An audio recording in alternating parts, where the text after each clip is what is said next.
Hi, this is Llyn Hunter, Llynhunter, and today we're going to go on to a second video on how to create a cartoon character out of a bat. I'm using, I'm showing the front of the camera here. This is PC 937. It's a Prismacolor series, Tuscan red. I just happen to like to use Tuscan red. With Prismacolor pencils, with colored pencils, you'll find, depending on the color, they'll also have a kind of a weight and a drag to them. So my two favorites are actually Tuscan red and indigo blue. Some people like the lavender colors. Different animators like different colored pencils to use. Sometimes they like color erase pencils. This is just, we're just playing around with characters today. So I'm just going to be using just my Tuscan red pencil today. What I'm going to show you here, this is basically a variety of photos that have been selected from the web to give me ideas on different kinds of, this is going to be the Mexican free-tailed bat. I like that particular bat because of his ears and his face, and he has a bit of a mouse type face, because different bats have, some have pushed in noses, some have different shaped heads. But as bats go, this bat has the more mouse, or Fledermaus. I love the German word for mouse is Fledermaus. But this, I had some illustrations here of like with the flat type of wingspan, so we can see exactly how the anatomy works, how the face works. Here I picked up a couple of, they're a little bit more difficult to see, but images of how the anatomy is set up on the bat. Bats themselves are mammals, so they have similar anatomy to all mammals, of which humans are a type. And I would highly recommend you do life drawing. My favorite site on the internet is called Quick Pose. I'll put it down in the information below the video if you want to know where is a great place to go to do figure drawing from. But learn figure drawing and it'll help you with your anatomy. It'll help with your cartooning as well. But we're going to continue on with that.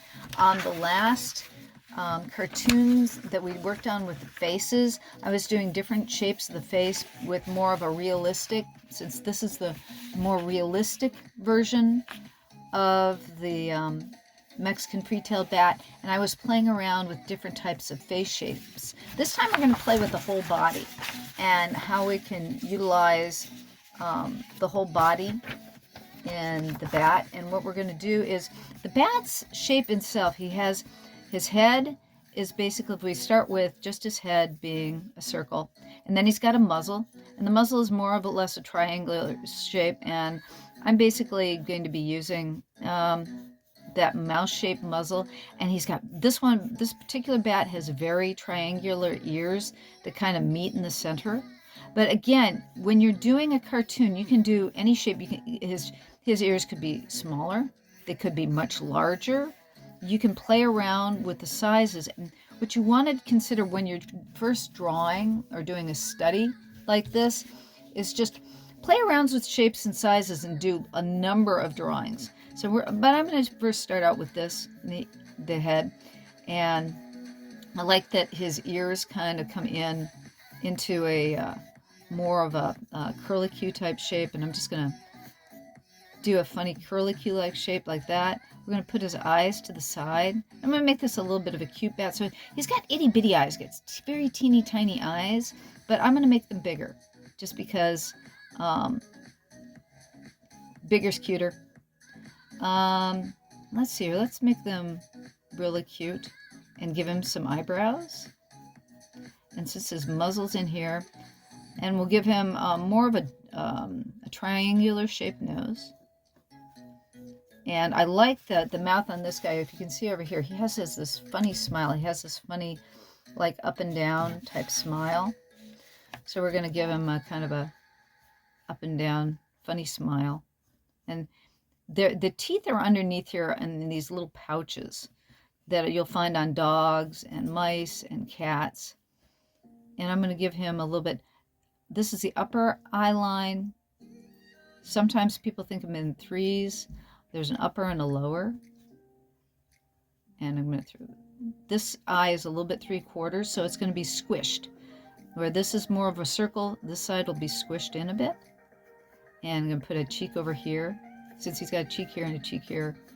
Okay, so that's how I'm just playing with the face. And this is just one way to do the face. You could do the face a number of different ways and play with him. But he's got a standard carnivore type face, which would be more like a mouse, which is not a mouse. A mouse is not a carnivore. But he basically, you can see that they're actually predators. They eat insects most of the time, or sometimes they're fruit bats. Are basically vegetarians, I think, but they eat insects, and that's why they have sharp teeth. So they have that pouchy kind of look on their face. Now the body is going to be a circle. They have a rib cage, so it's like if you were going to think about in the anatomy, there's going to be actually 2 balls where you'd have the stomach area and you'd have the rib cage area. But the thing is that with something like this, again with cartoon, you can exaggerate. You know, I'm making his rib cage a little bit smaller and his stomach area bigger to give him kind of a poochy type. Or you could do the opposite. You could do the other way around. You could give him, let's see here, pull this more into camera. You could have him the other way. You could have a little chest. I'm sorry, a little chest and a big area down here, or you could have that big chest and a little area down there. So, you know, you can think about the shape. It's basically going to be a kind of a bean one way or another, but there's going to be a rib cage area and there's going to be the area underneath. So you could do that particular shape one or two ways, and you can exaggerate any particular portion in this, and it's a lot of fun to play with that exaggeration. Like his ears here are about the same size I did his head, and it's like I think with this guy it'd probably actually be more fun if his ears were a lot bigger, so it's like extend them out even further. Okay, and then the next thing is going to be his wings. Okay, the basically on a bat they've got arms, so it's like their shoulder is here, and so you'd have an elbow and your hand would be up here somewhere. So the thing is that you, depending on how far you want to make his wings, you make them way out there, or you want to give him a little bit itty bitty wings and a huge body. It's all up to you. That's choices that you can make. So it's like, say we wanted to make him, say, little head, big body, actually, look, big head, little body, huge wings. Okay, or you could do the other way around. You could have him big body or big head, little body, and little wings.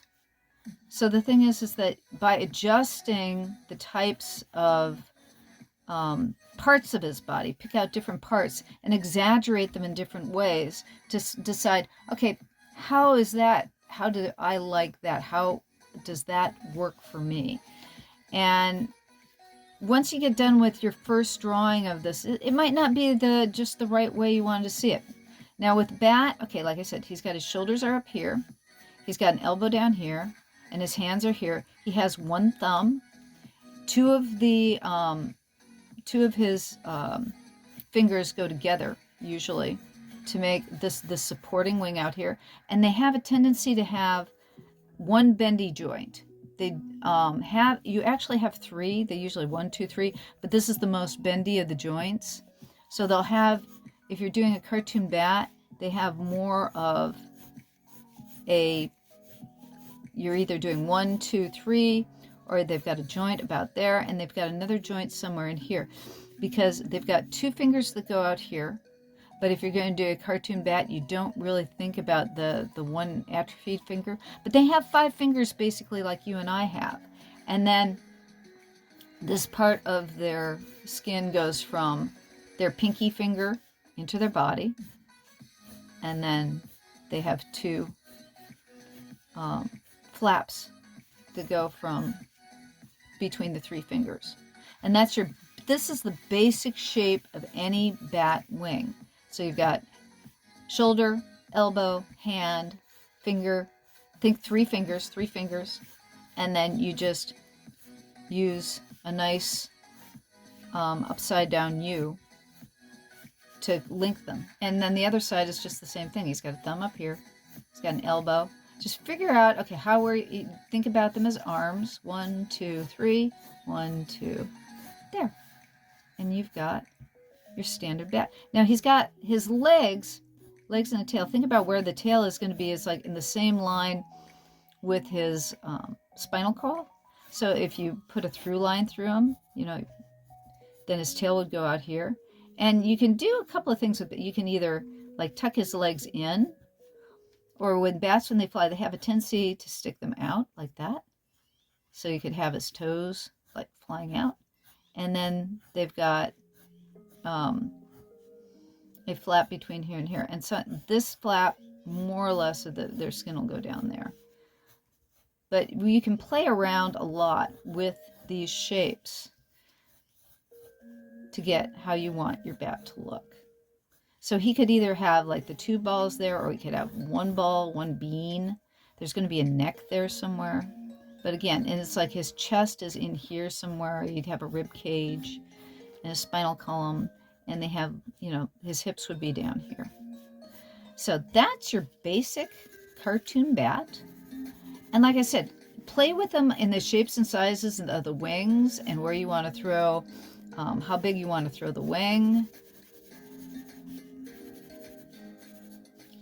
So it's like he could be, huge ears and pointy nose.